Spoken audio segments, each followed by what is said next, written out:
अस्सलामुअलैकुम। Horror stories के एक न्यू एपिसोड के साथ मैं हूं मजहर मलिक। कैसे हैं आप लोग? उम्मीद है खैरियत से होंगे। आज की ये सच्ची खौफनाक कहानी जो मैं आपको सुनाने जा रहा हूं, ये मुझे भेजी है अरसलान हारून ने कनाडा से। वो कहते हैं, मेरे माँ बाप का ताल्लुक मीरपुर आज़ाद कश्मीर पाकिस्तान से है, लेकिन आज मैं अपनी ज़िंदगी की आपको एक ऐसी अनोखी कहानी सुनाने जा रहा हूं, उम्मीद है सुनने वालों को भी अच्छी लगेगी। और बिल्कुल सही कहा इन्होंने, ये एक बहुत ही अनोखी और बहुत ही ज़बरदस्त कहानी है।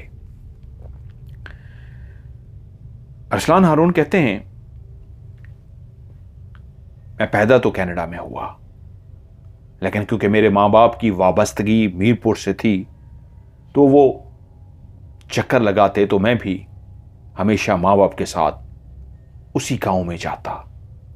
लोग बहुत प्यार से मिलते, बहुत रिस्पेक्ट देते और मुझे भी वहां पे जाके बहुत ज़्यादा खुशी होती। वक्त गुजरता रहा, मैं भी जवान हो गया और फिर हुआ वो वाकया जो आज मैं आपको सुनाने जा रहा हूं। हमारी सारी फैमिली मीरपुर में पहुंच गई और उन्हीं दिनों एक ऐसा वाकया मेरे सामने आया जिसको सुन के मैं मुस्कुरा पड़ा और अपने वालिदैन से इजहार किया कि अगर आप लोग इनसे बात करें तो मैं इस मसले को हल कर सकता हूं। मां बाप ने मुझे यूं घूर के देखा कि जैसे मैं कोई मजाक कर रहा हूं। मैंने कहा, नहीं, मैं इसको हल कर सकता हूं। आप लोग सोच रहे होंगे मसला क्या है। मसला यह था कि उस गांव की एक लड़की जिसका नाम था फायजा और उसकी एक सहेली अकीला, वो दोनों बेहतरीन दोस्त थी। उनकी दोस्ती के चर्चे गांव में इस तरह के थे कि लोग कहते थे कि ये तो बहनों की तरह, जिस तरह सगी बहनें एक दूसरे से प्यार करती हैं, ये ऐसे ही एक दूसरे से प्यार करती थी। बचपन से खेलती हुई आई थी, इकट्ठे खेलते खेलते जवान तो हो गई, लेकिन उनका प्यार, उनकी दोस्ती इतना ज्यादा बढ़ गई कि फायजा कभी अकीला के घर चली जाती और अकीला फायजा के घर। फायजा कुछ खुद पकाती या घर में कुछ खास बना होता तो वो अकीला को देने के लिए जाती, और अकीला के घर में भी कुछ बना होता तो वो इस तरह फायजा को पहुंचा के आती। सब कुछ बेहतरीन था कि वहीं पे एक ऐसा वाकया हुआ जिसने फायजा को हिला कर रख दिया। वो दोनों लड़कियां जो बेइंतहा आपस में प्यार करती थी, बहनों की तरह रहती थी, बेहतरीन दोस्त थी, एक दोस्ती की ऐसी मिसाल जो पूरे गांव वाले कहते थे वाकई ऐसी मोहब्बत करने वाली दोस्त हमने बहुत कम देखी हैं, जो एक दूसरे के बगैर अब रह नहीं सकती थी। गांव वाले तो कहते थे कि जब इन दोनों की शादियां होंगी तो फिर तुम कैसे रहोगी। तो वो दोनों मुस्कुरा के कहती, हम ऐसा दूल्हा ढूंढेंगी जो हम दोनों से शादी कर ले, ताकि हमें कोई जुदा ना कर सके, हम एक ही घर में शादी होके जाएंगी। तो लोग कहते, फिर तो तुम जरूर लड़ोगी। तो वो कहते, देख लेना, हम कभी नहीं लड़ेंगी। सोतने समझती हैं औरतें दूसरों को, लेकिन हम तो खुश होंगी। नहीं, लेकिन वहीं पे अकीला को बुखार हो गया। गांव में जिस तरह बुखार होता है, अकीला को भी वैसा ही बुखार हुआ। गांव के हकीम से अकीला के लिए दवाई ली जाती रही, लेकिन बुखार था कि ठीक होने का नाम नहीं ले रहा था। दूसरा, तीसरा, चौथा दिन हो गया और चौथे दिन तो तबीयत बहुत ज्यादा खराब हो गई। घर वाले बहुत परेशान थे, फायजा बहुत परेशान थी, उसकी दोस्त 4 दिन से बिस्तर पर थी। बुखार था कि बढ़ता जा रहा था और गांव वाले ने यही फैसला किया कि हकीम की दवाई से आराम नहीं आ रहा, इसको शहर लेकर चलते हैं। और 5वें दिन प्रोग्राम बना कि इसको फौरी तौर पे शहर लेके जाएं। लेकिन सुबह जब वो सोकर उठे तो क्या देखते हैं, अकीला मर चुकी है। उस बुखार ने अकीला को इस तरह इस दुनिया से पर्दा करा दिया था कि रात को वो अपने बिस्तर पे, जहां मुस्तकिल मां उसके साथ बैठी रही और मां उससे हाल अहवाल पूछती रही, किसी चीज की जरूरत होती मां उसको देती रही। किस लम्हे रात को उसको नींद आ रही थी, मां से उसने कहा, मैं सो रही हूं मां, मुझे नींद आ रही है। मां ने कहा, मेरी बेटी सो जा, और मां पास बैठी रही। मां की भी शायद आंख लग गई।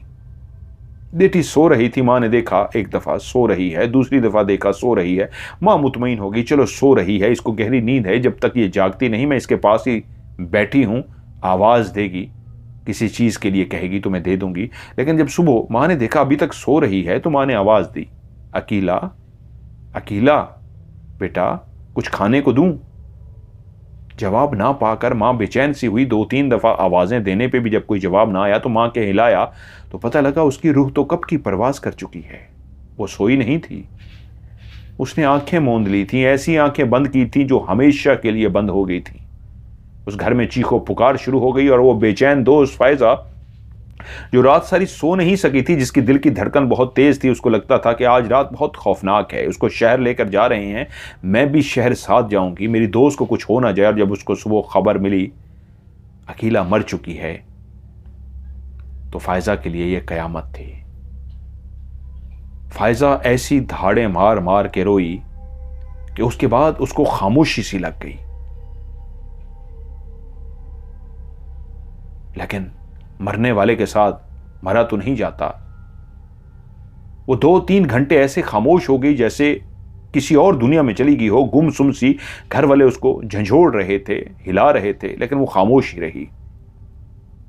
लेकिन वो वक्त आ गया जब घर से अकीला के मुर्दा वजूद को वो कब्रिस्तान की तरफ लेकर जा रहे थे। उस वक्त जो फायजा उठी और उठकर लिपट गई और जिस तरह वो रोती रही वो सोच भी नहीं सकती थी।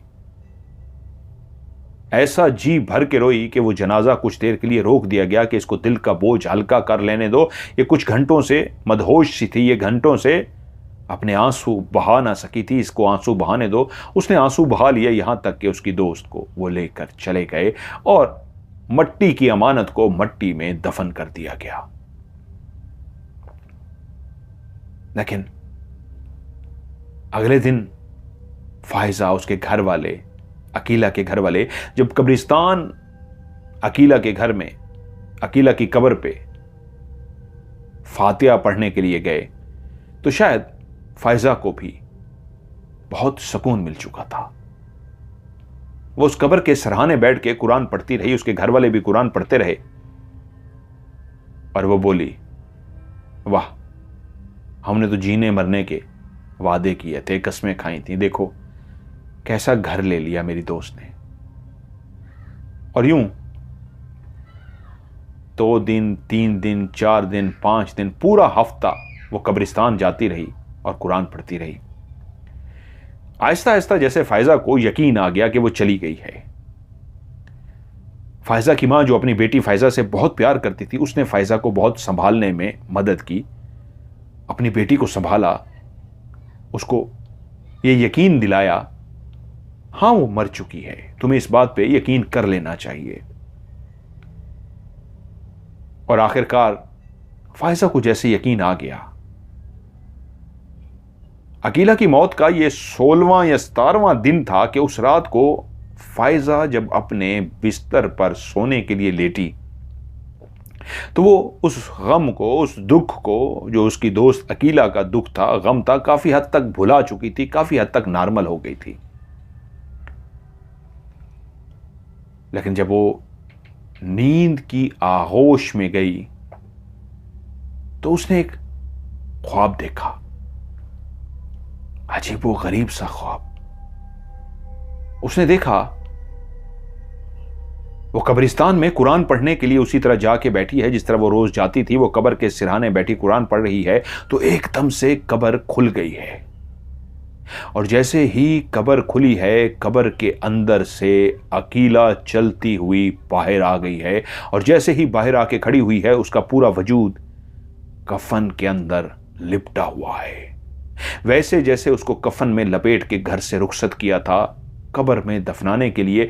वैसे ही उसका चेहरा सिर्फ खुला हुआ था और उसका पूरा वजूद कफन में था और उसके दोनों हाथ भी कफन से बाहर थे। जैसे ही फायजा ने अकीला को देखा तो उसे देख के हैरान हुई और कहा, अकीला तुम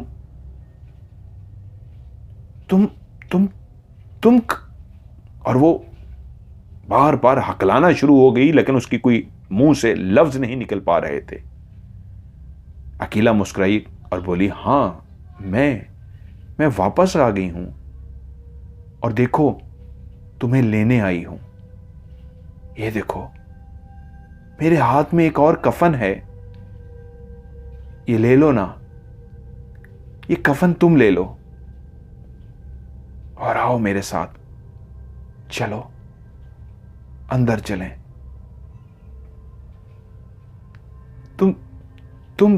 तुम अकीला, तुम तो मर चुकी हो।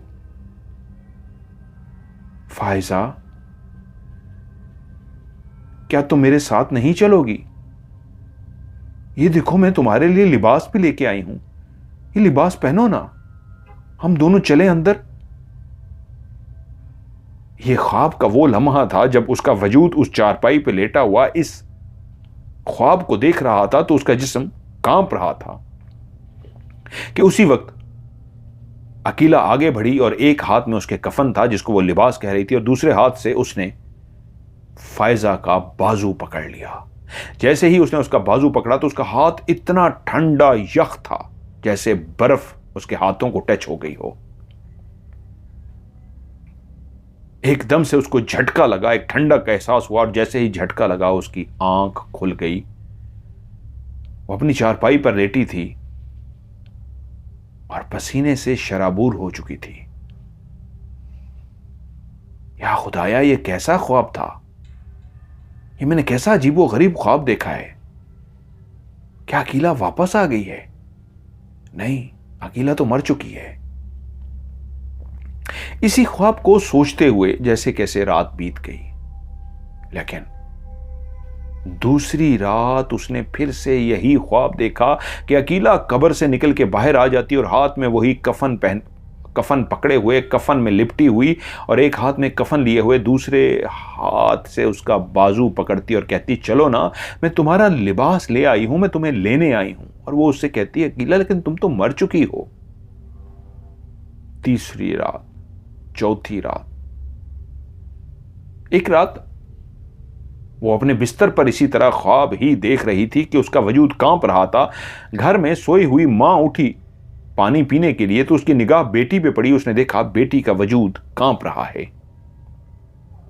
वो समझ गई कि या तो बेटी डर रही है या कोई बुरा ख्वाब देख रही है, बुरा सपना देख रही है। तो वो चलती हुई पास गई और बोली, फायजा, फायजा।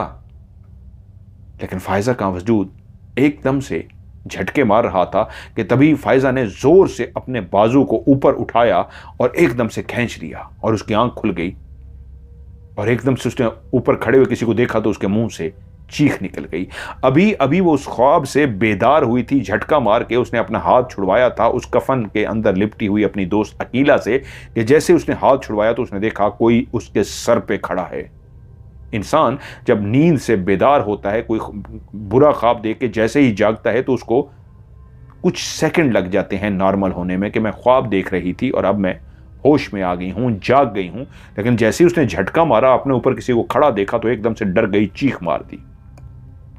चीख क्या मारी, घर वाले बाकी भी जाग गए और मां जल्दी से बेटी के ऊपर झुक गई। क्या हुआ, क्यों डर गई, क्या हुआ मेरी बेटी?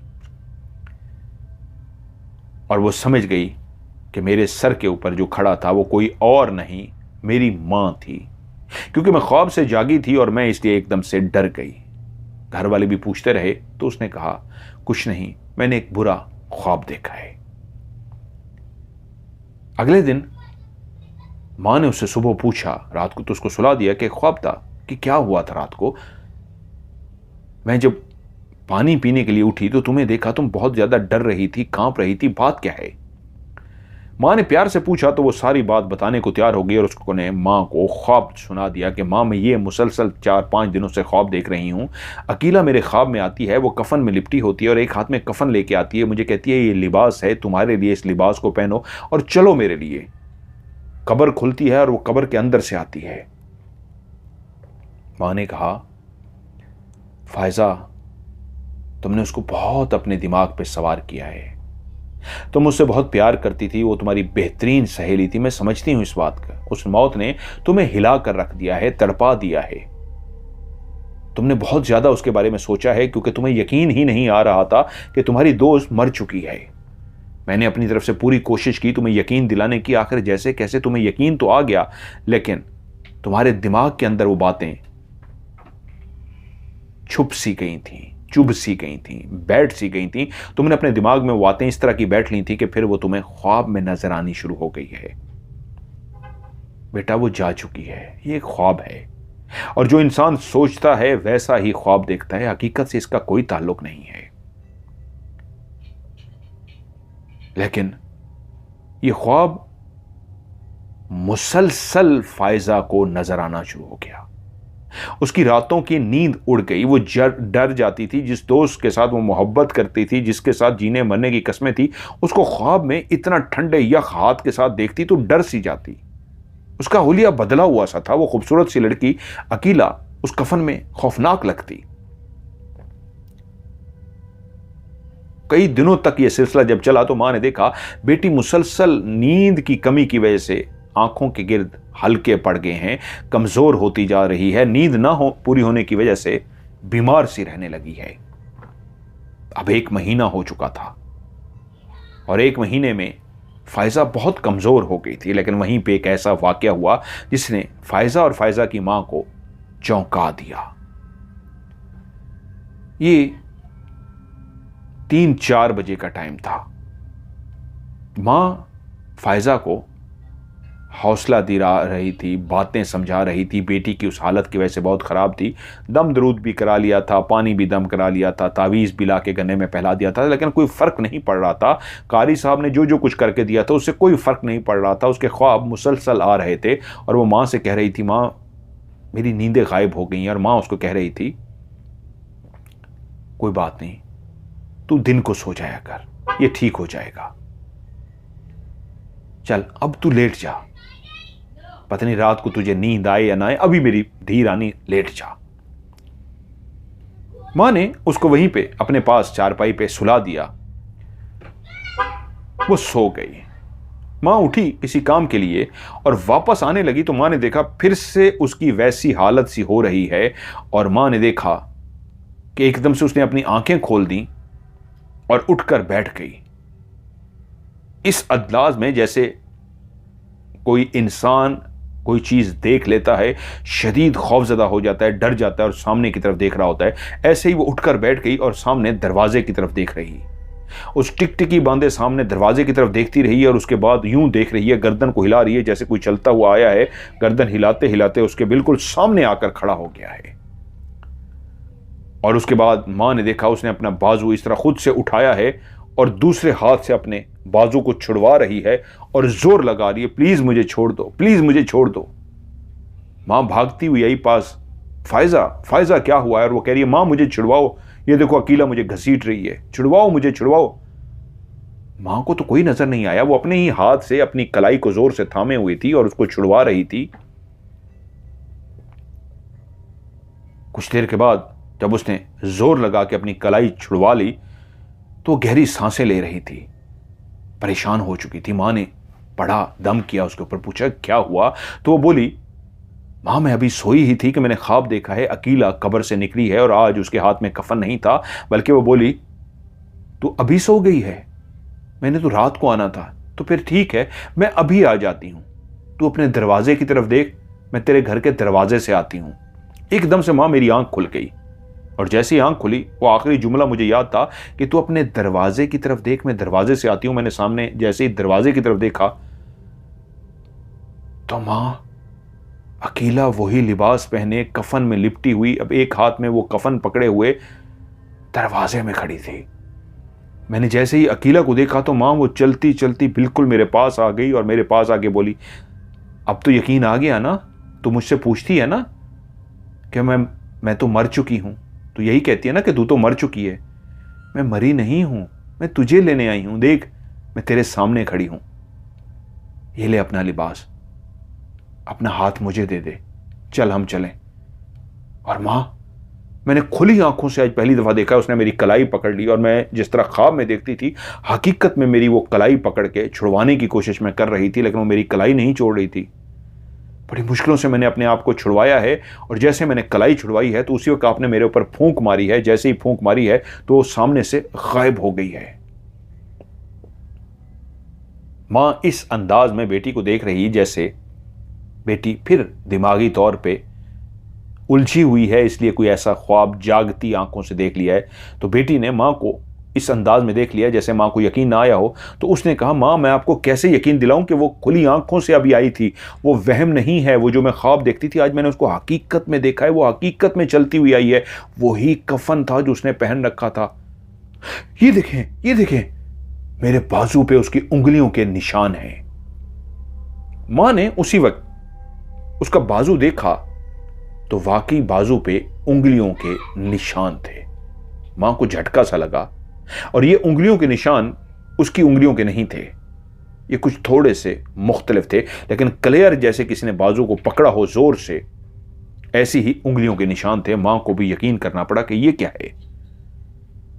और जब मां को भी यकीन आ गया कि वाकई मैंने खुली आंखों से बेटी को इस तरह बाजू छुड़वाते हुए देखा है कि वो नींद में नहीं, खुली आंखों से बाजू छुड़वा रही थी और उसके बाजू पे उंगलियों के निशान भी थे, तो उसके बाद ये बात फिर गांव में फैल गई। अब एक ऐसे आमिल की तलाश थी, एक ऐसे बुजुर्ग की तलाश थी जो इस रूह से फायजा का पीछा छुड़ा चुके, क्योंकि मां ने अब समझ लिया था बेटी ख्वाब नहीं हकीकत में फंस चुकी है, कहीं अकीला वाकई मेरी बेटी को ले ना जाए। उसने अपने शौहर से कहा, यानी फायजा के बाप से, और वो भी भागे इधर उधर, सबको जिम्मे लगाना शुरू कर दिया। कारी साहब के पानी से, कारी साहब के दम किए हुए तवीज से कोई फर्क नहीं पड़ रहा था, इसलिए इधर उधर ढूंढा जाने लगा। और ये खबर पहुंचते पहुंचते जब बाहर से आए हुए अरसलान हारून तक पहुंची तो उन्होंने कहा, मैं इसका इलाज कर सकता हूं।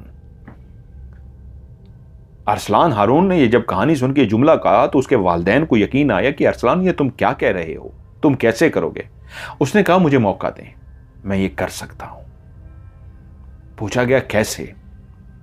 कहा, आप फायजा के वालिदैन को बुलाइए। मां बाप मान गए कि अगर बेटा है, जवान है, समझदार है, अगर कोई बात कर रहा है यकीनन सी बात है, हम भी देखते हैं ये क्या कर सकता है। फायजा के वालिदैन को बुलाया गया जो शदीद परेशान थे कि बेटी के साथ एक रूह का मामला है और वो उसको खींचती है और साथ लेके जाना चाहती है, कफन लेके आती है, कब्र खुली हुई है, वो उसको अपने साथ कब्र में लेके जाना चाहती है। जब वो सामने बैठ गए तो अरसलान हारून ने कहा, मुझे आपकी मदद चाहिए, मैं आप लोगों की मदद से आपकी बेटी को ठीक कर सकता हूं। तो लोग परेशान हो गए कि बाहर का पढ़ा लिखा लड़का है, कनाडा में रहता है, कोई इसके पास होगा कोई इल्म वगैरह या क्या। उन्होंने कहा, जी हम क्या मदद कर सकते हैं, हम तो गांव के एक अनपढ़ लोग हैं, हमारे पास तो कुछ मदद करने को नहीं है, आप हुक्म कीजिए। अरसलान हारून कहते हैं कि मैं समझ गया इन लोगों को पहले दिमाग बनाना पड़ेगा वरना ये शायद तैयार ना हो। तो मैंने उनसे कहा, मैं आपको पहले एक कहानी सुनाता हूं, उसके बाद फिर आप लोगों को समझ लग जाएगी और आप मेरी मदद कर सकेंगे जो मुझे आप लोगों से मदद चाहिए। उसने कहा, मुझे पढ़ने लिखने का शौक है, मेरे माँ बाप भी जानते हैं, माँ बाप भी सामने बैठे हुए हैं, गांव के कुछ लोग बैठे हुए हैं, फायजा के घर वाले हैं, साथ में कुछ और घर वालों को भी ले आए हैं। उन्होंने कहा, पहले मैं आपको एक सच्ची कहानी सुनाता हूं, फिर आपको मेरी बात समझने में आसानी होगी। उन्होंने कही, मैंने कहानी पढ़ी थी लेकिन इस अंदाज में सुनाता हूं कि आपको कहानी सुनने का मजा आए। एक शख्स था जिसका नाम था रॉबर्ट। उसको कहानियां पढ़ने का बहुत शौक था, जिन्नात की, जिनों की, भूतों की, चुड़ैलों की, ऐसी मुख्तलिफ वो कहानियां पढ़ता रहता था। कहानियां पढ़ते पढ़ते उसने एक दिन अखबार में कहानी पढ़ी, एक सच्ची कहानी कि एक औरत जिसका नाम एमिली था, वो एक ऐसी बूढ़ी औरत थी जो रूहों को बुलाती थी और रूहों को बुला के उनसे बातें करती थी। और फिर एक ऐसा वाकया हुआ जिसकी वजह से उसको अखबार में जगह दी गई। वो छपा अखबार में, माइकल और मेलोडी, ये दो प्रेमी जो एक दूसरे से प्यार करते थे। मेलोडी माइकल से बहुत प्यार करती थी और माइकल मेलोडी से बहुत प्यार करता था। उनके साथ एक ऐसा वाकया पेश आया कि माइकल इस दुनिया से चला गया, मर गया, लेकिन उसकी रूह मेलोडी के पास आना शुरू हो गई। और एक टाइम आया कि मेलोडी इतनी खौफजदा हो गई उस रूह से कि उसने उस गांव में मौजूद खातून जिसका नाम एमिली था, उस बूढ़ी से राब्ता किया और उस बूढ़ी ने फिर माइकल की रूह को बुलाया, उससे बातें की और आखिरकार उसको जाने पर मजबूर कर दिया। और उस एमिली जो रूहों से बातें करती थी, रूहों को देख सकती थी, उसके कहने पे माइकल चला गया और फिर दोबारा कभी नहीं आया। और मेलोडी की जिंदगी जो बेचैनी का शिकार हो चुकी थी, खौफ का शिकार हो चुकी थी, वो बिल्कुल नॉर्मल हो गई। रॉबर्ट ने जब इस किस्से को पढ़ा तो वो गांव उसके शहर से थोड़े ही फासले पे था। उसने फैसला किया कि मैं खुद उस औरत एमिली के पास जाऊंगा जो रूहों को बुलाती है, उसके पास ताकत है, शक्ति है, और उससे बात करूंगा। वो चलता हुआ सीधा उस गांव पहुंचा। गांव के एक इंसान देहाती रास्ते में उसको मिला तो उसने दुआ सलाम के पास पूछा कि मुझे एमिली के घर जाना है, क्या आप मुझे बता सकते हैं एमिली का घर कहां है? मैंने अखबार में पढ़ा था उसका घर इसी गांव में है। तो बोला, ओ एमिली, तुम्हें भी कोई रूह तंग कर रही है? वो बहुत पहुंची हुई है भाई, उसके पास बहुत इल्म है, वो रूहों से बात करती है। सिर्फ उसने ये जो तुमने अखबार में पढ़ा है इस रूह से बात नहीं की, उससे पहले भी वो रूहों से बात करती है। वो बहुत ताकतवर है, तुम्हें मिलना चाहिए उससे, तुम्हारा जो भी काम है वो कर देगी। बहुत बहुत शुक्रिया आपका, लेकिन वो कहां मिलेगी, उसका घर कहां पे है? तो वो देहाती बोला, आओ मेरे साथ, मैं तुम्हें दिखाता हूं।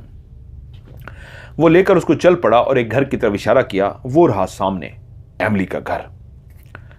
रॉबर्ट चलता हुआ एमिली के घर के दरवाजे के बाहर पहुंचा। उसने बेल दी। थोड़ी देर के बाद एक बूढ़ी सी औरत जिसके बाल बिल्कुल सफेद हो चुके थे, चेहरे पे बहुत ज्यादा झुर्रियां थी, जिसकी उम्र तकरीबन कोई 80 और 90 साल के बीच में होगी, तकरीबन कोई 85 या 86 या 85-86 साल। रॉबर्ट ने कहा, मुझे रॉबर्ट कहते हैं, मुझे एमिली से मिलना है। तो वो बोली, मैं ही एमिली हूं, आ जाओ, अंदर आ जाओ। उसने दरवाजा खोल लिया और वो चलता हुआ अंदर दाखिल हुआ। घर क्या था, यूं समझिए एक ऐसी औरत का घर जो कोई खूबसूरती नहीं थी, हर अंदाज से लगता था कि कई साल हो गए हैं, घर की हर चीज को बेतरतीबी से फेंक दिया गया है, देखभाल नहीं की गई, कोई चीज अपनी जगह पे नहीं रखी गई। हर चीज से एक उदासी, हर चीज से एक ऐसी महक आती थी जैसे ये घर तो आबाद है, लेकिन उस महक को सूंघ के लगता था जैसे कई सालों से बंद ये घर। उसने रॉबर्ट को कुर्सी पर बैठने का इशारा किया और खुद एक कुर्सी पर बैठ गई। पुराने सोफे पड़े हुए थे, पुराना कुछ फर्नीचर पड़ा था, साथ ही एक मेज पड़ी थी। उस मेज पे कई किताबें, बोतलों के ढक्कन खुले हुए, कोई खाली बोतलें, ऐसे कई सामान बिखरा पड़ा था और मट्टी मट्टी हुआ था। हर चीज ऐसे थी जैसे पता नहीं रह तो रही है एमिली इस घर में, लेकिन सफाई क्यों नहीं करती, घर इस तरह क्यों है जैसे कि कई सालों से बंद घर हो। तो वो बोली, रुको, इससे पहले कि तुम्हें कुछ भी काम है मैं तुम्हारा काम करूं, बाहर बहुत ठंड है, तुम चाय या कॉफी पियोगे? रुको, मैं तुम्हारे लिए कॉफी लेके आती हूं। और वो खुद ही कॉफी का कह के मुड़ गई और अपने आप से हम कलाम होती हुई, अपने आप से बातें करती हुई जा रही थी। हां, मैं भी तो एक रूह हूं, शौहर की एक रूह, मैं भी तो एक रूह हूं, ये कहती हुई अंदर चली गई। ये जुमला बहुत अजीब था जो एमिली ने कहा था, मैं भी तो एक रूह हूं, शौहर की रूह। अब उसको घर से वहशत सी हो रही थी कि ये वो घर है जिसके अंदर एमिली रूहों को बुलाती थी और रूहों को बुला के उनसे बातें करती थी। और अब भी यकीनन कोई ना कोई रूह मौजूद होगी। वो वहीं पर बैठा रॉबर्ट सोच रहा था, जो कई कहानियां पढ़ चुका था, कि जब रूहों को बुलाया जाता है तो रूहें वहीं पे मौजूद रहती हैं, उस शख्स के साथ राब्ते में रहती हैं जो उनसे हम कलाम हो सकता है, जो उनसे बातें कर सकता है। और यकीनन इस गांव के अंदर वाहिद ये एमिली थी जो रूहों को ना सिर्फ देख सकती थी बल्कि उनसे बातें भी करती थी। उसने पढ़ा था रूहें इधर उधर फिरती हैं, कोशिश करती हैं कि उनके प्यारे उनको देख लें, लेकिन कोई भी उनको नहीं देख सकता, वो भटकते रहते हैं। कहीं कोई एक ऐसा शख्स होता है, मर्द या औरत में से, जिसके पास ताकत, जादू, शक्ति होती है, जो वो उसको देख लेता है तो वो रूहें खुश हो जाती हैं और उससे इल्तिजा करती हैं, अगर तुम हमें देख पा रहे हो, सुन पा रहे हो, तो खुदा का वास्ता है हमारे प्यारों तक ये बात पहुंचा दो। हमारे प्यारे इस बात को सुनना चाहते हैं, हमारा ये पैगाम हमारे प्यारों तक पहुंचाओ। और वो एमिली वो पैगाम उनके प्यारों तक पहुंचाती। गांव के और कई लोगों की भी रूहें उनको जब तंग करती थी, या वो अपनी रूह से कोई बात करना चाहते थे कि जो हमारा प्यारा मर चुका है उसकी रूह को बुलाओ और उससे ये सवाल करो, हमें जवाब लेके दो, तो एमिली उस रूह को बुलाती और उससे उनको जवाब लेकर देती। ये बातें सोचते हुए थोड़ी देर में हाथ में 2 कप कॉफी के लिए एमिली वो बूढ़ी अंदर दाखिल हुई। एक कप उसने रॉबर्ट को पकड़ा दिया और दूसरा हाथ में पकड़ लिया। वो सामने बैठ गई और बोली, हाँ बेटा बताओ, क्या काम है मुझसे? रॉबर्ट ने कॉफी का एक सिप लिया और बोला, लोग आपके पास आते हैं कि मेरे प्यारे की रूह को आप बुलाएं और मेरा ये सवाल उससे पूछें और मुझे उससे ये जवाब लेकर दें। हाँ, सही सुना है तुमने, तुम किस अपने प्यारे की रूह को बुलाना चाहते हो? उसने कहा, मुझे किसी रूह को नहीं बुलाना। अच्छा, तो फिर तुम यहां क्या करने आए हो? उसने कहा, मैं आपसे कुछ जानना चाहता हूं, मुझे रूहों के बारे में जानने का इंटरेस्ट है। मैं काफी अरसे से पढ़ रहा हूं, जिन, भूत, प्रेत, रूहें सबको पढ़ता हूं। मैंने ये सब पढ़ रखा है। रूहें सबको नजर नहीं आती, जिसके पास इल्म होता है सिर्फ वही उनको बुला सकता है, वही उनको देख सकता है।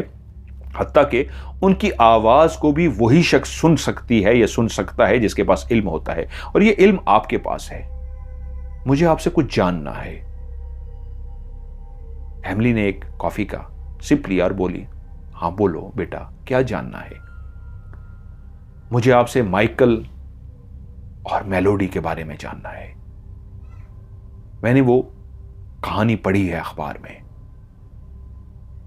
लेकिन सच्ची बात यह है, मैं रूहों के बारे में बहुत कुछ पढ़ चुका हूं। मेरे पास कई सवालात हैं और आज मैं आपसे उन सवालात के जवाब लेने के लिए आया हूं। मुझे किसी रूह को नहीं बुलाना और मुझे ये सीखना है, मुझे ये पूछना है, आप ही क्यों देख सकती हैं? आपके पास कौन सा इल्म है? क्या किया है आपने? और ये जो माइकल और मेलोडी की आपने, जो रूह माइकल की आपने बुला के भेजी, तो क्या ये आपके अंदर पैदाइशी था? आपने कुछ सीखा या आपने ऐसा क्या किया? ये शक्ति आपके पास कहां से आई? मैं क्यों नहीं देख सकता? मैं रूह को बुलाना चाहता हूं, मैं रूह को देखना चाहता हूं, मैं रूह से बात करना चाहता हूं। मैंने इतने सवाल दाग दिए कि वो कुछ देर तक मुझे देखती रही और बोली, आज तक मुझसे कभी किसी ने ऐसे सवाल नहीं किए। मैं तो खुद एक जादूगरनी मशहूर हो चुकी हूं। सब कहते हैं ये जादूगरनी है, रूहों को बुलाती है, जादू करती है, सब कुछ करती है। वो अपने आते हैं, प्यारों का काम कराते हैं, चले जाते हैं। ये सवाल सारे जो तुमने बेटा मुझसे किए हैं, तो मुझसे आज तक किसी ने नहीं पूछे। तुम क्यों मुझसे पूछना चाहते हो? उसने कहा, इसलिए मेरे अंदर जुनून है। और उसने अपना जुनून का जब इजहार किया तो वो बूढ़ी एमिली मुस्कुराई और बोली, अगर मैं तुम्हें सब बता दूं तो एक वादा करना होगा, तुम ये किसी को भी नहीं बताओगे उस वक्त तक जब तक मैं जिंदा हूं। हां, मैं इस दुनिया से मर जाऊं फिर जरूर तुम ये कहानी किसी को बता देना, उससे पहले नहीं बता सकते। उसने उठ के वादा किया, उनके हाथों को थाम लिया, उनके इस तरह कदमों में बैठ गया कि मैं आपसे दिल से वादा करता हूं, प्लीज मुझे बताइए, मेरे जुनून को देखिए, मैं कभी किसी को नहीं बताऊंगा। ठीक है, सामने बैठो। वो सामने बैठ गया। एमिली ने कॉफी का सिप लिया और बोली, जिस गांव के अंदर बेटा तुम आए हो, इस गांव की एक हसीनो जमील लड़की जिसका नाम मेलोडी, मेलोडी यूं समझो इस गांव की सबसे हसीन तरीन लड़की है। और जब ये छोटी थी तो उसी वक्त से ही इस गांव के जितने भी लड़के थे मेलोडी पे जान निछावर करते थे। और दूसरी तरफ इसी गांव का एक इंतहाई खूबसूरत और हसीनो जमील लड़का जिसका नाम माइकल था। उधर माइकल के पीछे गांव की लड़कियां जान देती थीं, ख्वाहिश रखती थी कि माइकल की उनके साथ दोस्ती हो जाए, उनसे मोहब्बत हो जाए। और उधर लड़के जान देते थे कि मेलोडी उनको अपना ले, मेलोडी की उनसे दोस्ती हो जाए।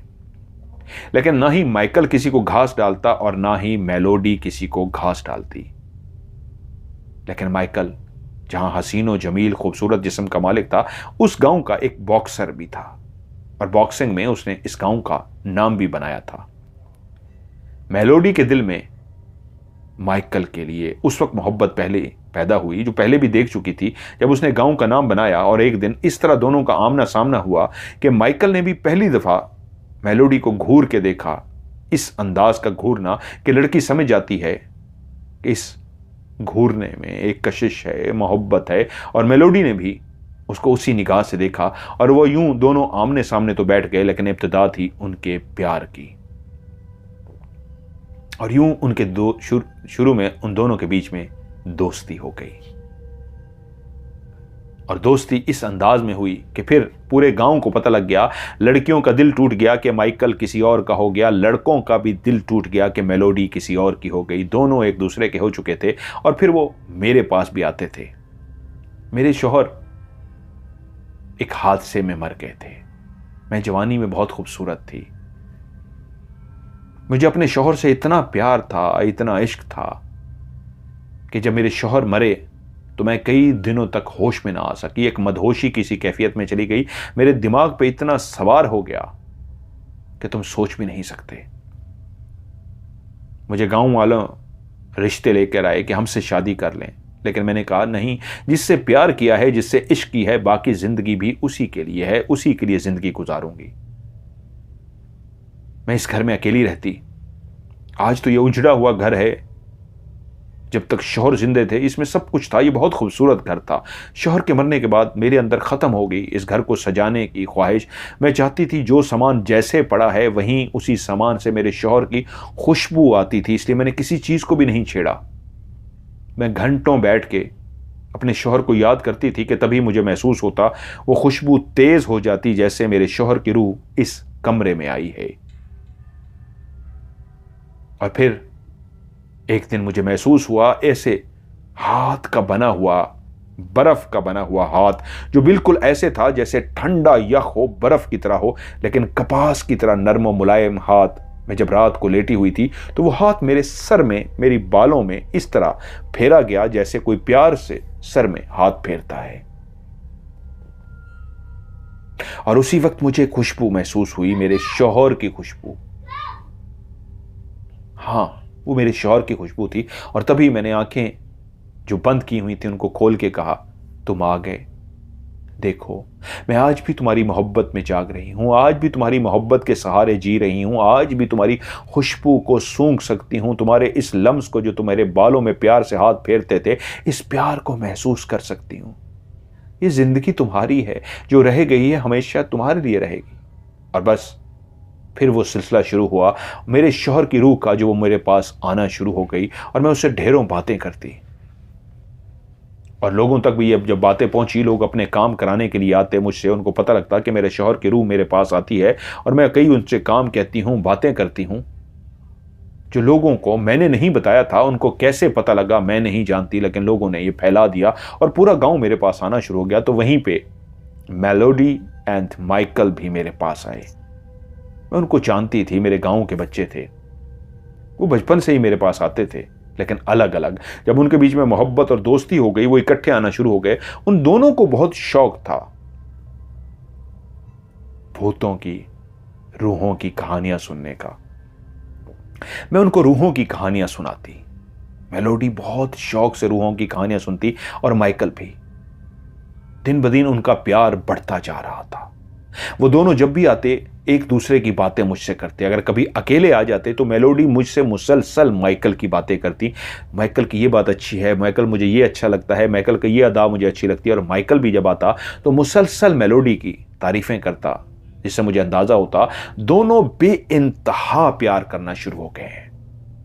वक्त गुजरता रहा और मैं ढेरों कहानियां सुना चुकी दोनों को, क्योंकि दोनों फरमाइश करते थे मेलोडी को ज्यादा इंटरेस्ट होता। वो अक्सर अकेली भी मेरे पास आ जाती। जब दोनों इकट्ठे आते तो आते ही फरमाइश करते हमें कोई कहानी सुनाए रूह की, और मैं उनको फिर से एक रूह की कहानी सुनाती, लेकिन मेलोडी अकेले भी आती सुनने के लिए। वक्त गुजर रहा था कि एक दिन माइकल मेरे पास अकेला आया। मैंने उसे कहा, माइकल मैं तुम्हें ही बुलाने वाली थी, तुमसे कुछ बात करनी है। वो बोला, बोलिए क्या बात करनी है। मैंने कहा, बहुत वक्त हो गया है, तुम दोनों बच्चे हो, अब दोनों को शादी कर लेनी चाहिए। और कितना इंतजार करोगे, कई सालों से इकट्ठे हो, अब बस करो, शादी कर लो, तुम्हारे बच्चे होंगे। वो बोला, आज मैं अकेला इसीलिए ही तो आपके पास आया हूं, यही बात आपसे करनी थी। मैंने कहा, हां बोलो क्या बात करनी है। तो वो बोला, मेलोडी मुझसे शादी नहीं करना चाहती। क्या? मेलोडी तो तुम पे जान निछावर करती है। तुम शायद जानते नहीं, जब तुम नहीं आते तुम्हारे पीछे आके भी मुसलसल तुम्हारी बातें करती। ये कैसे हो सकता है? एमिली ये सच है, मुझसे शादी नहीं करना चाहती। मैंने उसे कई दफा कहा है, लेकिन पता नहीं क्यों वो आगे से इनकार कर देती है। इस दफा तो हमारी पहली दफा लड़ाई भी हुई है इस बात पे। मैंने उसे कहा, तुम मुझसे शादी नहीं करना चाहती तो मुझे बताओ वजह क्या है। तो उसने मुझे जो वजह बताई है बहुत अजीबो गरीब है। उसने मुझे कहा है कि तुम किसी और से शादी कर लो। मैंने पूछा क्यों?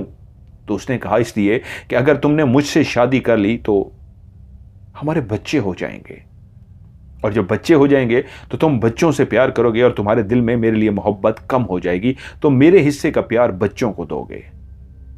लेकिन मैं नहीं चाहती मैं अपने प्यार को बांट सकूं। तुम अगर किसी और से प्यार करोगे तो मैं सारी जिंदगी शादी नहीं करूंगी, और उसी तरह तुमसे सारी जिंदगी प्यार करती रहूंगी। मेरा प्यार कम नहीं होगा, क्योंकि मैं तुमसे इतना प्यार कर बैठी हूं, अब तुम्हारे अलावा जीने का सोच भी नहीं सकती। इसलिए मैं नहीं चाहती हम दोनों शादी करें और हमारा प्यार कम हो, हमारा प्यार ऐसा ही रहे। तभी एमिली ने कहा, तुम घबराओ मत, वो बच्ची है, मैं उसको समझाऊंगी। जब एमिली अकेली उस दिन अपने घर पे थी कि मेलोडी उससे मिलने के लिए आ गई। एमिली ने उससे जब वही बात की तो उसने कहा, पता नहीं क्यों मैं दिल करता है आपको सच बता दूं। एमिली बोली, हां बोलो क्या सच है। तो वो चुप सी हो गई। काफी कोशिश के बावजूद भी उसने कहा, नहीं बस यही सच है कि मैं उससे शादी करके अपने प्यार को अपने से दूर नहीं करना चाहती। मैं चाहती हूं मेरा प्यार इसी तरह मेरे पास रहे। उन दिनों में उन दोनों के बीच में एक खिंचाव सा पैदा हो रहा था।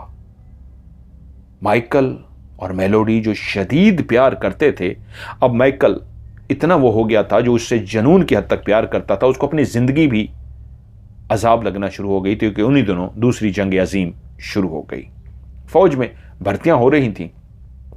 माइकल ने भी जाकर अपना नाम लिखवा दिया। नौजवान था, खूबसूरत था, बॉक्सर था अपने वक्त का। फौरी तौर पे उसको बुलावा आ गया और उसको जंग पे भेज दिया गया। मेलोडी जो उसकी मोहब्बत का मुसलसल इनकार कर रही थी, कि ये वजह बताती थी कि मैं अपने प्यार को बांटना नहीं चाहती, जैसे ही वो महाज पे चला गया तो वो पागल सी हो गई, दीवानी सी हो गई, भागती हुई मेरे पास आई और कहा, वो क्यों चला गया है? मैंने कहा, इसलिए कि तुम शादी तो वैसे भी नहीं करना चाहती थी, तो अच्छा हुआ चला गया। वो तो तुमसे बहुत प्यार करता है, इतना कि तुम्हारे बगैर रह नहीं सकता, लेकिन तुम्हारे मुसलसल इनकार करने पे जितना तुमने इनकार किया है, तो उसके पास तो यही ऑप्शन था कि तुमसे दूर ही चला जाए, वरना तुम्हारे पास रह के तो और तकलीफ में आता।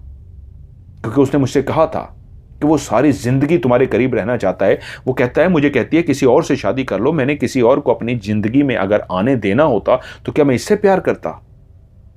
और अगर मैं किसी और से शादी कर लूं तो मैं तो अपने आप को माफ नहीं कर सकूंगा। तो बेहतर यही है मैं यहां से चला जाता हूं। वो चला गया है। मेलोडी ने उसको कई खत लिखे, लेकिन कोई जवाब ना आया। और एक दिन मेरे सामने फट पड़ी कि मैं झूठ बोलती थी। ऐसा नहीं है कि बच्चे हो जाते और उसका प्यार बढ़ जाता, बल्कि मुझे शादी से डर लगता था। पता नहीं क्यों मैं उसके करीब रहती, उसको गले लगाती, उसके प्यास होती, मुझे बहुत अच्छा लगता। लेकिन शादी के नाम से पता नहीं क्यों मेरे अंदर एक खौफ था। लेकिन उसके जाने के बाद एहसास हुआ है मैं मर जाऊंगी। वो ना आया तो मैं मर जाऊंगी। उसे खत लिख रही हूं, एक दिन के लिए आ जाए, आते ही मुझे अपना ले, मुझसे शादी कर ले, मुझे अपना वजूद दे दे, नहीं तो मैं मर जाऊंगी। वो प्लीज आ जाए। अब उसकी हालत पागलों की हो रही थी कि 1 साल बाद खबर आई वो मर चुका था। उसके घर इतला की गई थी कि जंग के दौरान वो एक कश्ती पर मौजूद था और जब बमबारी हुई उस कश्ती पे इस तरह बमबारी की गई कि वो कश्ती डूब गई और उसका वजूद भी पानी के अंदर बह गया, वो मर गया। ये खबर मेलोडी के लिए एक बहुत बड़ा धमाका था। वो पागल सी हो गई, दीवानी सी हो गई, वो इतनी डिस्टर्ब हो गई, कई महीनों तक नॉर्मल ना हो सकी। मेरे पास भी बहुत कम आती थी, जो कहानियां सुनने के लिए आती थी। अब वो दुनिया से बेगानी हो गई थी, मेरे पास भी आना कम हो गई। कि 2 महीने बाद जब वो मेरे घर आई तो मैं पहचान ना सकी बाहर खड़ी हुई लड़की कौन है। मैंने उसको गौर से देखने की कोशिश की तो उसने कहा मैं हूं मेलोडी। तो मैं एकदम चौंक पड़ी, मेलोडी ये तुम हो? क्या हुआ है तुम्हारे चेहरे को? उसका चेहरा पीला जर्द हो गया था, सूख के कांटा हो गई थी, आंखों के नीचे हल्के पड़ गए थे, उसकी हालत ही बहुत अजीब थी। मैंने उसे फौरन अंदर बुलाया और उसे बिठाया कि क्या हुआ है तुम्हें, ये सब क्या है? तो उसने मुझे बताना शुरू किया। आज जब से वो खबर आई थी कि वो मर गया है, कोई 2.5 महीने बाद वो मेरे पास आई थी। तो उसने बताना शुरू किया मैं कितने दिनों तक डिस्टर्ब रही माइकल की मोहब्बत में, आपके पास भी आई। जब मैं कहती थी, वो खत लिखती थी उसको कि एक दिन के लिए आ जाए, मैं उसके वजूद के लिए, उसके लम्स के लिए, उसकी मोहब्बत के लिए मैं पागल हो रही थी। जिससे शादी करने के लिए मैं भागती थी, मुझसे शादी करना चाहती थी, लेकिन खबर आ गई कि वो मर गया। कितने दिन तक मैं डिस्टर्ब रही। लेकिन फिर मेरे बाप, इसी गांव का ही एक और लड़का जो बहुत जबरदस्त गिटार बजाता था, उसको घर ले आया। बाप ने मेरा तारुफ कराया उससे, मैं उसको जानती थी, वो इसी गांव का लड़का था। और जब केवन ने गिटार बजाया तो पहली दफा ऐसा था कि इतने दिनों में मैं मुसलसल जो रोती रोती रोती पागल हो रही थी, जब वो गिटार बजा रहा था तो उस गिटार की धुन में, उस गिटार की सुर में ऐसे खो सी गई कि मेरे बाप ने पहली दफा मुझे देखा कि कुछ नॉर्मल हुई हूं और झूम रही हूं। और यूं जब उसने गिटार बंद किया तो मैंने उसका शुक्रिया अदा किया कि तुम्हारे गिटार में जादू है, तुम्हारी उंगलियों में एक जादू है। मेरे वालिद ही उसको जान कर लाए थे। और तभी उस लड़के ने कहा, केवन ने, क्या कल हम बाहर चलें? मैंने उसे बाहर चलने का कह दिया। मैं शायद अपने आप को नॉर्मल करने के लिए उस धुन को सुनना चाहती थी। हम उस जगह पर जाकर बैठे जहां मैं और माइकल अक्सर जाकर बैठते थे कि हम शादी करने के बाद फिर भी आते रहेंगे, इसी जगह पर आकर बैठते रहेंगे। वो मेरी और माइकल की फेवरेट जगह थी। हम वहीं, मैं और केवन गए। केवन ने फिर से धुन छेड़ दी और मैं मस्त सी हो गई। अब मैं केवन के साथ उसी जगह पर बैठना शुरू हो गई कि एक दिन धुन सुनते सुनते मैंने अपना सर उसके कंधे पर रख गया और उसको गले लगा लिया। उसने धुन को रोक के कहा, मेलोडी, मैं तुम्हें अपनाना चाहता हूं। मैंने अपनी आंखों को खोला जो उसकी बाहों में थी और कहा, हां ठीक है। और उसके बाद मैंने उसे गले लगा लिया। शायद मेरे दिमाग पे जो माइकल इतना ज्यादा सवार था, जो इतना ज्यादा मेरे दिमाग पे सवार हो गया था, मैं अपने आप में नहीं थी। पता नहीं कैसे मैंने उसको हां कर दी और उसको गले लगा लिया। उस रात जब मैं घर आई तो बहुत रिलैक्स थी। केवन के अंदर मैं इंटरेस्ट लेना शुरू हो गई थी। केवन की धुन ने, केवन के उस गिटार ने, केवन के उस बातों ने, मोहब्बत ने मुझे बदलना शुरू कर दिया था। जिसको जिंदगी से नफरत हो रही थी, वो जिंदगी की तरफ उस दिन लौटी। और जब मैं रात को आकर लेटी तो मेरी आंख खुली। मेरे सर के अंदर एक ठंडा यख बर्फ का बना हुआ हाथ जो रुई की तरह नर्म था, उसने मेरे बालों में उंगलियां फेरी और उन उंगलियों से मेरी आंख खुल गई कि तभी देखा कमरा ठंडा यख हो रहा है, जबकि खिड़कियां दरवाजे सब बंद थे। तभी मेरी निगाह सामने की तरफ गई। एक बादल का टुकड़ा उड़ता हुआ सीधा जो सामने दीवार थी, दीवार के आर पार होता हुआ कमरे के अंदर दाखिल हो गया। वो क्लियर एक बादल था। मैं जाग रही थी, मैं सोई हुई नहीं थी। मैंने उस बादल के टुकड़े को कमरे के अंदर देखा तो हैरान रह गई। तभी मैंने देखा वो बादल जिस तरह आया था उसी तरह वापस चला गया। अगले दिन फिर से मैंने केवन के साथ वक्त गुजारा और जब रात को दोबारा सोने के लिए आई तो आज जब मैं गहरी नींद सो रही थी तो मुझे ऐसा लगा कि एक पानी का कतरा मेरी गाल पे गिरा है और मेरी आंखें खुल गईं। क्या बारिश हो रही है? जो पानी टपक रहा है, ऊपर से पानी कभी नहीं टपका था। तो मैंने गाल पे हाथ लगाया, कोई पानी नहीं था।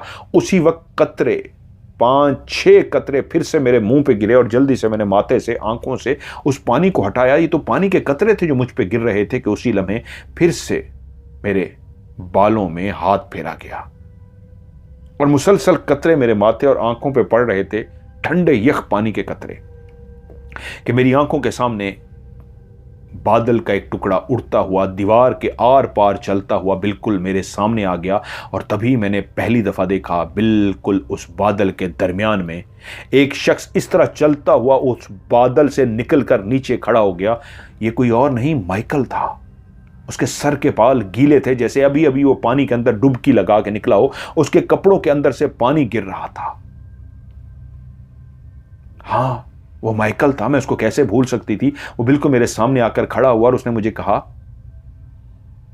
तुमने मुझे भुला दिया। किसी और की धुन को सुन के तुमने मेरी मोहब्बत को, मेरे इश्क को, मेरी धुन को भुला दिया। नहीं, तुम मेरी हो, सिर्फ और सिर्फ मेरी। और वो चलता हुआ मेरे पास आया। उसका वजूद पूरा भीगा हुआ था पानी से और उसके पानी के कतरे टिप टिप मेरे वजूद पे गिरना शुरू हो गए। वो झुका, उसने मेरे होंठों पे बोसा लिया और मुझसे बोला, मैं कल तुमसे शादी करूंगा। अब तुम इनकार नहीं करोगी, मैं तुम्हारे लिए लौट के आया हूं। तुम्हें कल मुझसे शादी करनी होगी। और जिस तरह आया था उसी तरह चलता हुआ बादल के बीच में गया और बादल बाहर चला गया। अगले दिन मेरा कहीं बाहर जाने को दिल ही ना किया। यहां तक कि मैं खुश थी, सारा दिन कमरे में रही, मैं यही सोचती रही, आपसे मैंने सुना था रूहें आती हैं और रूहें वाकई आती हैं और माइकल की रूह आई थी। क्या आज भी माइकल की रूह आती है? और वाकई उस रात माइकल की रूह मेरे पास आई। उसी तरह बादल के टुकड़े से निकल के जब वो सामने आया तो पानी से भीगा हुआ था उसका पूरा वजूद, उसके सर के बाल, उसके कपड़े भी। और उसने मुझे आते ही कहा, बोलो, आज से तुम मेरी बीवी हो, आज से तुम मुझे अपना शौहर कबूल करती हो। मैंने गर्दन हिला दी। उसने कहा, नहीं, अपनी जुबान से कहो। और मैंने उसे कहा, हां माइकल, मैं तुम्हारी याद में तड़प रही हूं। तुम मेरे शौहर हो और मैं तुम्हें अपनी बीवी कबूल करती हूं। और उसके बाद वो मुझसे लिपट गया। वो इस अंदाज में मुझसे लिपट गया जैसे कोई महबूब अपनी महबूबा को बाहों में ले लेता है। और उसके बाद वो मुझसे ढेर सारा प्यार करता रहा, यहां तक कि वो यूं समझे हमारा हनीमून था, हमारी शादी हो गई थी और हम दोनों ने अपना हनीमून मनाया। और उसके बाद रोजाना माइकल कमरे में आ जाता और 3-4 घंटे मेरे साथ रहता। वो केवन जिसकी धुन सुन के मैं एक दीवानी सी हुई थी, जिसकी तरफ इंटरेस्ट लेना शुरू कर दिया था, वो अब मिलने के लिए आता। मैं उसको इनकार कर देती। मैं कहती, मुझे किसी से नहीं मिलना। मैं बहुत खुश थी। मेरा माइकल, उसकी रूह वापस लौट आई थी। और जैसे आपको रूहें नजर आती हैं वैसे मेरी रूह मेरे पास आ गई थी। जैसे आपने कहानी सुनाई थी, आप अपने शौहर से बातें करती थी, आप अपने शौहर के साथ कई कई घंटे तक करती थी। आपके शौहर आपके बालों में हाथ फेरते, आपके सामने आपके हाथ में लम्स महसूस कराते, वैसा वो मेरे बालों में हाथ फेरता, मुझे बोसा देता, मुझसे प्यार करता। वो मेरा शौहर लौट के वापस आ गया था। उसने मुझसे शादी कर ली थी। लेकिन आज मैं इतनी लागर हो गई हूं। वो रोज मेरे पास आता है। अब मैं थक सी गई हूं। मेरा जिस्म टूटना शुरू हो गया है। मुझे अब कुछ अच्छा नहीं लग रहा। मैं कमज़ोर होती जा रही हूँ। मेरा दिमाग बंद होता जा रहा है। आज मैं आपके पास इसलिए आई हूँ कि मेरी जान छुड़ा दीजिए। मुझे अब माइकल से नहीं मिलना। वो मर चुका है। उसकी रूह मुझे अब तकलीफ देना शुरू हो गई है। शुरू में मुझे बहुत अच्छा लगता था उसका प्यार करना, सब कुछ करना, लेकिन अब उसकी रूह मुझे तकलीफ देती है। प्लीज़ मेरी जान छुड़ाइए। उसकी हालत बता रही थी कि वो सूख के कांटा हो गई थी, उसका खाना पीना छूट गया था, शायद रातों की नींद उड़ गई थी, आंखों के नीचे हल्के पड़े हुए थे, आंखें अंदर को धंस गई थीं कि मैं समझ गई। मैंने कहा तुम परेशान मत हो, मुझे 1-2 दिन दो, मैं उसकी रूह को बुलाती हूं और उसकी रूह को मैं समझा दूंगी। अगर वो तुम्हें तंग कर रही है तो आज के बाद तंग नहीं करेगी। मैंने माइकल के वालदैन को अपने पास बुलाया और उनसे राजदारी से एक वादा लिया और कहा जैसा कहूंगी तुम्हें वैसा करना होगा।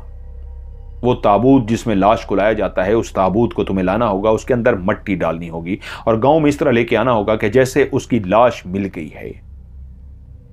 और बाकी मैंने उसको समझा दिया। अगले ही दिन खबर आई गांव के अंदर कि माइकल की वो लाश जो पानी में डूब गई थी, वो एक जगह पे पानी पे तैरती हुई मिल गई है, कि उसकी लाश को उस ताबूत के अंदर बंद करके गांव लाया गया। गांव वालों ने चेहरा देखने की ख्वाहिश का इजहार किया तो माइकल के वालिद ने कह दिया कि लाश इतनी बुरी हालत में है कि इसको खोला नहीं जा सकता। उसकी जगह पे इतनी मट्टी भर दी गई थी कि उसका वजन ऐसा हो गया था जैसे इसके अंदर लाश है। यूं गांव वाले सारे शरीक हुए, बकायदा उसकी कब्र खोदी गई और कब्र खोद के उस ताबूत को कब्र के अंदर दफनाया गया।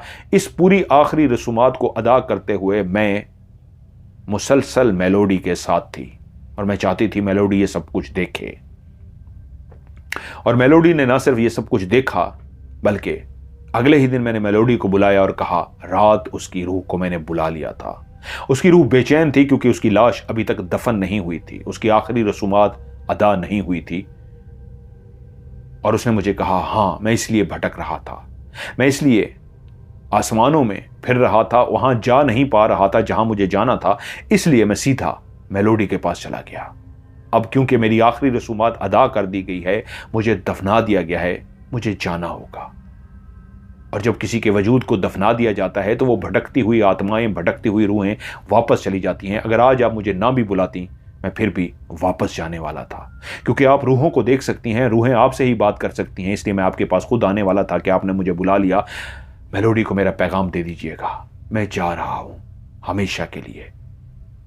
जब तक मेरी वजूद जमीन के अंदर दफन नहीं किया गया था, मेरी आत्मा भटक रही थी। अब मेरी आत्मा को जाना होगा। और फिर वो चला गया। मैं रोज मेलोडी को लेके उसकी कब्र पे जाती, वो फूल रख के आती। और जब मैंने उसको सब कुछ बता दिया तो उसके बाद वो दोबारा उसके पास कभी नहीं आया, वो जा चुका था। क्योंकि होता यही है, जब रूहें भटकती तब हैं जब उनके वजूद जमीन पे पड़े रह जाएं, उनकी आखिरी रसूमात अदा ना की जाए। जब आखिरी रसूमात अदा कर दी जाती हैं तो रूहें वापस चली जाती हैं, और उसकी रूह भी वापस चली गई थी। और जैसा कि मैंने तुमसे वादा किया था मेरे मरने के बाद इस कहानी को बताना, उससे पहले ना बताना, तो सच ये है मैं कोई रूहों को नहीं बुलाती।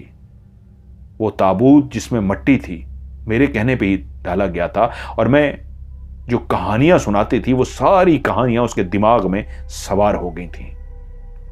इंसान जब किसी से बहुत ज्यादा अटैच होता है, कहानियां सुनता है या उसके बारे में बहुत कुछ सोचता है, तो उसके दिमाग पे ऐसी बहुत सारी बातें सवार हो जाती हैं। ऐसा ही हुआ है। और जब मैंने उसे यकीन दिला दिया तो वो उस बात पे भी यकीन कर गई कि मैंने बुला के उसको भेज दिया है, और उसने खुद ही पैगाम दे दिया था। क्योंकि उसकी आखिरी रसूमात अदा हो गई हैं, इसलिए अब वो रुक ही नहीं सकता, चला गया है। उसको कब्र के अंदर दफनाता हुआ उसने देखा था। सब कुछ मैंने उसको दिखाने के लिए ही तो किया था, इसलिए उसके दिमाग को यकीन आ गया कि जब आखिरी रसूमात अदा हो गई तो अब कैसे आएगा, अब वो नहीं आ सकता। उसने खुद भी कह दिया था अब मैं नहीं आ सकता। सच ये है बेटा, मेरे शौहर के मरने के बाद मैं अपने आप से बातें करती थी, कहां मेरे शौहर की रूह आई, ये रूहें कहां आती हैं। गांव वालों ने मशहूर कर दिया, क्योंकि अक्सर मैं बैठी बातें कर रही होती थी। बाहर भी बैठती थी, अकेली थी, कोई बात करने वाला नहीं था, तो मैं अकेली बैठ के बातें करती थी। लोगों ने यही समझ लिया मैं रूह से बात करती हूँ। पूछा किससे बात कर रही हो, तो अनजाने में मैंने कह दिया अपने शौहर से। तो उनको पता लगा कि मैं अपने शौहर से बातें करती हूँ। रोजगार था नहीं, फिर यही रोजगार बन गया। गांव वालों ने इस तरह जब फैला दिया कि मैं रूहों से बात करा सकती हूँ, मेरी बहुत ज्यादा रिक्वेस्ट की गई कि आप बुलाएं। मैं इनकार करती रही कि मैं नहीं जानती, तो वो इसको समझते रहे कि मैं आजिज़ी से काम ले रही हूँ। बुला सकती हूँ। बहुत ज़्यादा जब इसरार किया गया तो मैंने लगा कि शायद यही रोज़गार बन जाए मेरा। मैंने फिर मजबूर होकर कहा ठीक है बताओ क्या पूछना है। उन्होंने जो कहा आगे से मैंने जवाब दे दिए तो वो इस पर यकीन कर बैठे और यूँ मैं मशहूर हो गई कि मैं रूहों को बुलाती हूँ। और कहानियाँ मैंने इतनी सुनाई थी उसको, मेलोडी को, कि उसके दिमाग में भी वो रूहों का कॉन्सेप्ट बैठ गया और मुझे पता था कि इसको क्लियर कैसे करना है। सो मैंने अपनी तरीके से उसको क्लियर किया। रॉबर्ट ने वादे के मुताबिक इस कहानी को कभी भी ना बताया। जब वो मर गई एमिली तो उसने उसके बाद इस कहानी को ना सिर्फ बताया बल्कि वादा पूरा किया। बाद में ये कहानी एक जगह पे छपी। अरसलान हारून कहते हैं मैंने ये कहानी पढ़ी हुई थी और मैं समझ गया था कि रूह नहीं आती। ये जो बच्ची फायजा है, इस लड़की के दिमाग में भी ऐसी सूरत हाल है, इसके सामने से ये निकालना होगा। इसके दिमाग के अंदर भी इस तरह का चला गया है कि जब तक इसके सामने इस तरह का कहानी, इस तरह का वाकया, इस तरह का ड्रामा नहीं रचाया जाएगा, ये दिमाग पे सवार होने की वजह से इसके लाशऊर के अंदर ये बात बैठ गई है। इसलिए इसका दिमाग इसको दिखा रहा है। असल में ये एक बीमारी होती है, शिज़ोफ्रेनिया। तो एक बीमारी का शिकार हो रही है। इसलिए आप लोग मेरा साथ दें तो मैं इसके दिमाग को ठीक कर सकता हूं। गांव वाले पूरी कहानी को सुन के परेशान हो गए। सादा से लोग थे कि ठीक है समझ आ गई, हमें क्या करना होगा। उन्होंने कहा कोई ऐसी लड़की जो उसकी दोस्त अकीला जो मरी है उसके साथ कोई मिलती जुलती उसकी आवाज हो, क्या किसी ऐसी लड़की का एहतमाम हो सकता है। उन्होंने कहा हां हो सकता है, लेकिन मसला यह है वो तो एक बड़ी औरत है, लड़की नहीं है, काफी बड़ी उम्र की है। वो मान भी जाएगी लेकिन उससे क्या होगा। अरसलान हारून बोले मुझे इतनी फेवर चाहिए कि उसको कहिए कि इस राज को राज रखे। पूरा ड्रामा तरतीब दे दिया गया। अरसलान एक बाहर से आए थे। ये उस वक्त का वाकया है जब स्पीकर से आवाज कैसे निकलती है। एक पिंड में रहने वाले, एक दूर देहात के रहने वाले, मीरपुर में रहने वाले लोगों को इन चीजों का बड़ा कम पता था। उसने एक कमरे को बकायदा डिजाइन किया। वहां पे स्पीकर को एक जगह पे ऊपर छत पे छुपा दिया गया कि आवाज ना जा सके, उसकी तार को भी छुपा दिया गया। और दीवार का एक हिस्सा ऐसा था जो छत के जरिए यहां पे पाइप रखवाया उसने कि यहां से धुआं अंदर आ सके। उस लड़की को तारुफ कराया गया कि कनाडा से आए हुए कैसे हैं जो रूहों को बुलाते हैं और वो रूहों से बात करा सकते हैं। उसको इतनी लंबी चौड़ी कहानी सुनाई गई कि उसको यकीन हो गया कि ये कोई पहुंची हुई हस्ती है। मैंने एक खास गेटअप भी कर लिया ताकि उसको यकीन आ जाए। और जब उस लड़की को उस कमरे में लेके आया तो मैं नीचे बैठा हुआ था। मैंने उसको सलाम किया, अपने हाथ में एक तस्बीह पकड़ी हुई थी और इस तरह का कपड़े पहने हुए थे कि मैं एक साइकोलॉजिकली जो पढ़ रहा था कि इंसान जो स्पेशली देहात में रहने वाले होते हैं, अगर इनको साइकोलॉजिकली डील किया जाए तो ये डील हो सकते हैं। तो मैं अपना इम्तिहान भी लेना चाह रहा था और इसमें मुझे मज़ा भी आ रहा था। उसको बिठा दिया गया और उसके बाद जिस तरह मैंने समझाया था, धुएं का भी एहतमाम मैंने बाहर से करवाया था कि वो बाहर से धुआं छोड़ते, पाइप के जरिए पूरे कमरे में धुआं फैल जाता। मैंने खिड़कियां दरवाज़ा बंद रखे हुए थे और स्पीकर के जरिए आवाज़ भी आती। उस औरत को भी एतमाद में ले लिया गया था कि मैं ये सवाल पूछूंगा, तुमने ये जवाब देने हैं।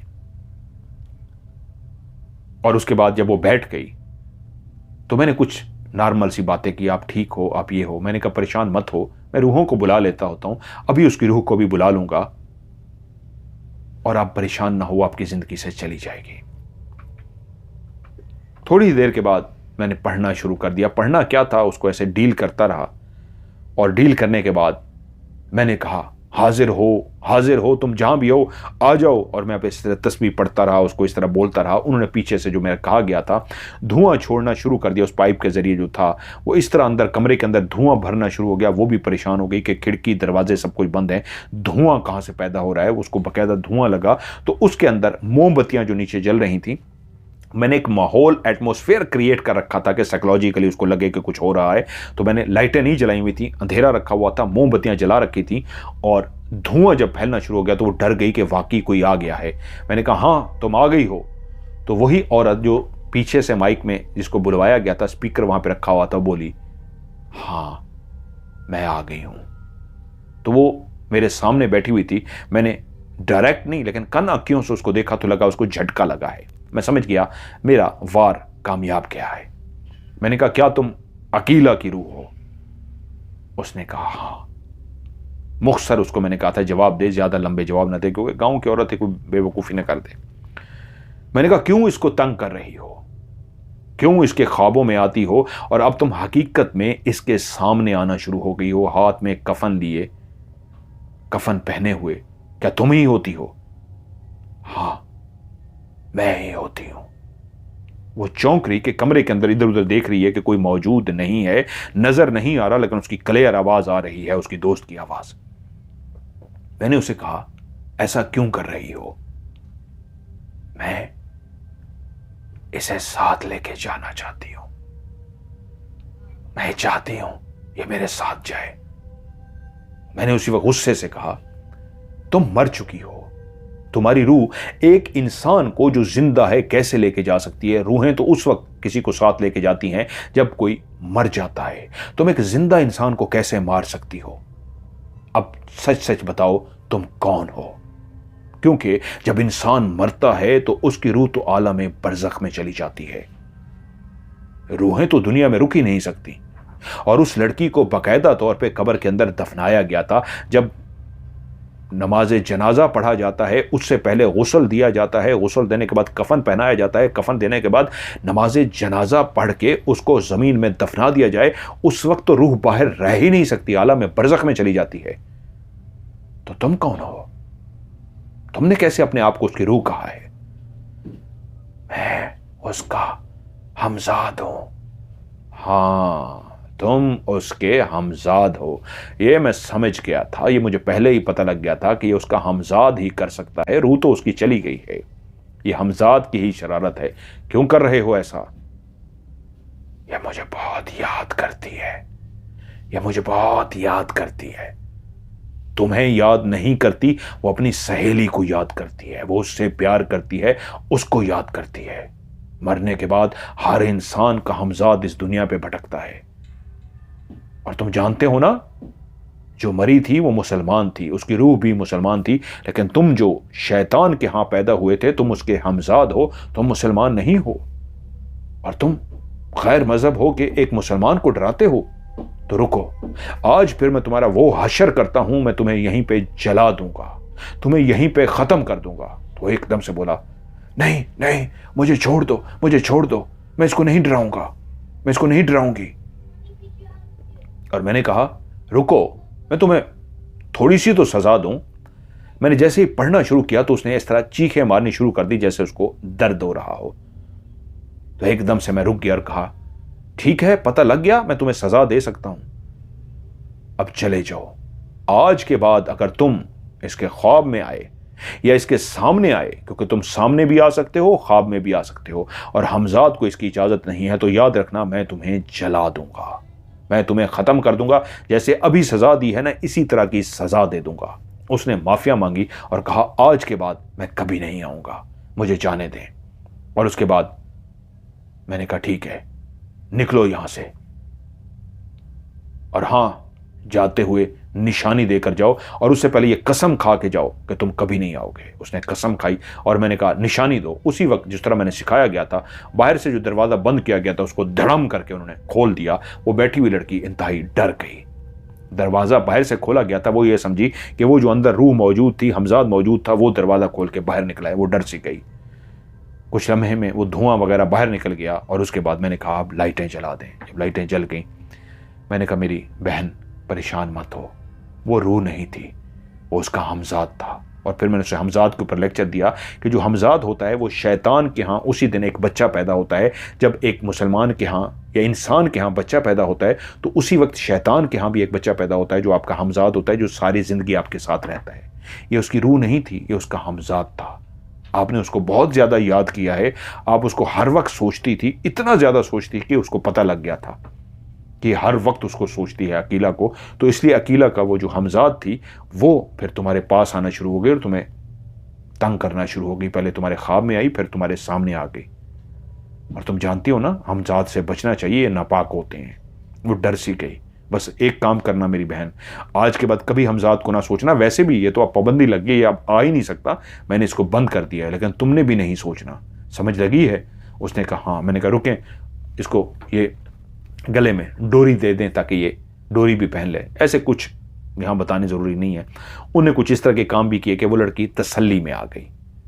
उसको वो लेकर गए रात को घर वाले उसके साथ जागते रहे। मैंने उनको कहा था पहली रात इसको जगाए रखना है ताकि ये सुबह सोए, सोच ही ना सके। वो उसके साथ बातों में लगे रहे, वो उसको सोने की कोशिश भी करती तो उसको बातों में जगाए रखते, यहां तक कि सुबह हो गई और सुबह उसको सोने दिया गया। अगली रात वो अपने टाइम पे तो नहीं सोई, 11-12 बजे जाके सोई, लेकिन गहरी नींद सोती रही, उसको कुछ ना हुआ। सुबह उठ के माँ मुंतजर थी कि पूछूं ना, खुद से कुछ बताती है। उसने कुछ नहीं बताया। जब शाम हो गई तो माँ ने कहा बेटा अब तो वो जा चुका है, अब तो परेशान नहीं किया। कहती माँ अभी तो नहीं आया, अभी तो वो नहीं आई। अगली रात भी गुजर गई, अगली रात भी गुजर गई। जब पूरा एक हफ्ता गुजर गया तो पूरा यकीन हो गया उनको कि वो उसकी ज़िंदगी से जा चुकी है, अब वो नहीं आएगी। वो वैसे भी उसकी रूह थोड़ी थी, वो तो हमजाद थी। और यूं वो बिल्कुल रिलैक्स हो गई और वो अपने माँ बाप के साथ मेरा स्पेशल शुक्रिया अदा करने के लिए आई कि आपने उसको भेज दिया है, अब उसकी रूह नहीं आती, अब मुझे तंग नहीं करती। रूह भी होती तो एक और बात थी, तो उसके हमजाद थी जो नापाक थी, मुसलमान भी नहीं थी, वो तो मुझे नुकसान पहुंचा सकती थी। और फिर बिल्कुल वो नॉर्मल हो गई। हम लोग वहीं रहे जिस तरह रहते थे, वापस चले गए। मेरी एजुकेशन इस तरह की थी, गांव के लोग मासूम होते हैं, सादा से होते हैं, और मैं चाहता था कि एक शौक था, इंटरेस्ट था ऐसी चीज़ों का, बातों का, तो एक साइकोलॉजिकली जिस तरह पढ़ रहा था तो इस तरह मैंने उसको ट्रीट करके नॉर्मल कर दिया। जिस तरह उस एमली की बातें मैंने सुनी थी, जिस तरह वो लोगों को बताती थी, वही सोच के मैंने सारा किया और मैं उसमें कामयाब रहा। लेकिन कई अरसे तक इसको सोचता और मैं मुस्कुरा देता था। फिर आपकी कहानियां सुननी शुरू की तो दिल में आया, ये कहानी मैंने पढ़ी थी जो रॉबर्ट ने अखबार में छापी थी, एमली से वादा निभाते हुए, एमली के मरने के बाद। ये मैंने एक अखबार में पढ़ी, एक जगह पे पढ़ी थी, तो मैंने फिर वही तरीका अपनाया था और उसमें कामयाब रहा था। तो बहुत अरसे से ख्वाहिश थी आपको कहानी भेजूं, लेकिन फिर मैं रुक जाता था। लेकिन अब आपको भेज दी, अगर आपको अच्छी लगे तो इसको शामिल कर दीजिएगा, अच्छी ना लगे तो आप ना कीजिएगा। लेकिन मुझे एक नई और एक ज़बरदस्त, एक इंटरेस्टिंग कहानी लिखी, क्योंकि इसमें एक पैगाम भी है। इंसान खुद से रूहों को और खुद से इस तरह की चीज़ों को जब अपने ऊपर सवार कर लेता है दिमाग में, तो फिर ऐसा उसके साथ होता है। कई केसेस ये सच है, मेरे पास भी ऐसे आते हैं जो साइकोलॉजिकली डर रहे होते हैं, उनको जिन नज़र आ रहे होते हैं, भूत नज़र आ रहे होते हैं, जिन नज़र आ रहे होते हैं, और मैं कहता हूँ कुछ भी नहीं है। तो मुझे आगे से शुरू में जब मैं कहता था तो कहते थे इसको पता ही कुछ नहीं है, हमें क्लियर नज़र आ रहे हैं। ये अगर जानता होता तो ये ना कहता कि इसको नज़र नहीं आ रहे। फिर मुझे समझ लगी कि उनको तो नज़र आ रहे हैं शिज़ोफ्रेनिया की वजह से। फिर मैंने उनको साइकोलॉजिकली टैकल करना शुरू किया। जब उनको साइकोलॉजिकली टैकल करना शुरू किया तो उनकी बीमारी दूर हो जाती थी। वो कहते थे हाँ अब नज़र नहीं आ रहे, अब ठीक हो गया, अब ख़त्म हो गया। तो फिर स्टेप बाय स्टेप मैं उनको ठीक करता था। जहाँ मेरे पास इस तरह के जेन्युइन केस आते हैं तो उनको दूसरे तरीके से मैं टैकल करता हूँ, हैंडल करता हूँ, वो ठीक होते हैं। और कोई इस तरह के वाकई केसेस आते हैं जिनको इसी तरह से ही हैंडल किया जाता है। आप उनको डायरेक्ट कह दें भाई तुम्हारे साथ कुछ भी नहीं है, तुम्हारा वहम है, तो वो आपको पागल समझता है कि ये बंदा जो है ये हमें बेवकूफ़ बना रहा है। इसको कहता है मेरे पास इल्म है और देखो मुझे एक चीज़ क्लियर नज़र आ रही है और इसका इल्म इसको बता रहा है, मेरे पास मुझे नज़र ही कुछ नहीं आता। इसका मतलब है इसके पास कोई इल्म नहीं है। वो हमें झूठा समझते हैं, इसलिए उनके साथ साइकोलॉजिकली डील करना होता है। ऐसा होता है। ये एक अनोखी कहानी थी, इसलिए मैंने आज प्रोग्राम में शेयर की। आप लोगों को कैसी लगी कमेंट्स में ज़रूर बताइएगा और वीडियो को लाइक कीजिएगा, दोस्तों के साथ शेयर ज़रूर कीजिएगा।